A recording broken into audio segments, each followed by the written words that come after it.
मुझे इस बात की खुशी है कि बहुत लंबा एजेंडा होने के बावजूद सबको उसमें पार्टिसिपेट करने का अवसर भी मिला और अपनी समस्याओं का जिक्र करने का भी अवसर मिला और समाधान की दृष्टि से बहुत सारे चीज़ों को लेकर के हमने वहीं पर ही निर्णय लिए हैं। और ये तीनों ऐसे वर्ग हैं जिनको अभी भी हमको समाज में आगे बढ़ाने के लिए, उनको मजबूत करने के लिए हर दृष्टि से काम करने की आवश्यकता है।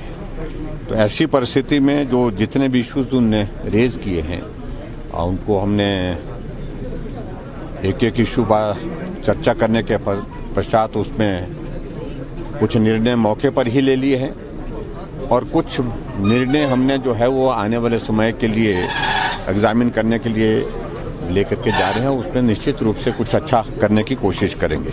मुझे इस बात की खुशी है कि लंबे अरसे के बाद ये बैठक हुई और उस बैठक में भी सब लोगों ने बड़े उत्साह के साथ पार्टिसिपेशन लिया और अपना पूरा सहयोग किया।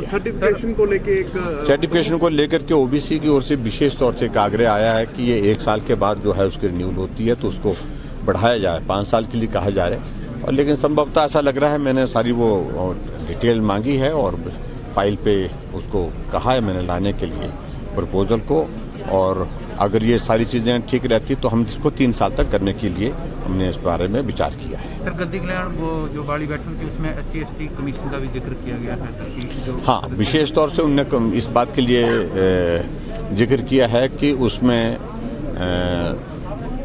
जो SC और ST कमीशन है उसमें गद्दियों का उसमें मेंबर के नाते, सदस्य के नाते जो है वो पार्टिसिपेशन नहीं है। तो उस बात को उनने कहा है और हमने उस बात को एग्जामिन करने के बाद हमने कहा कि हम इस पर विचार करेंगे, गंभीरता से विचार करेंगे और उसमें करेंगे भी, करना भी चाहिए। भेड़पालकों को भी आपने देख रहा है, उन्होंने कहा उनके बहुत सारी चीज़ों को लेकर के मैंने कहा कि एक आइटम वाइज डिस्कस करना वो संभव नहीं है।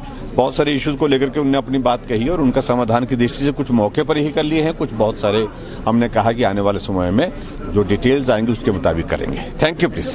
Thank you sir, thank you. Side हो जा प्रीति।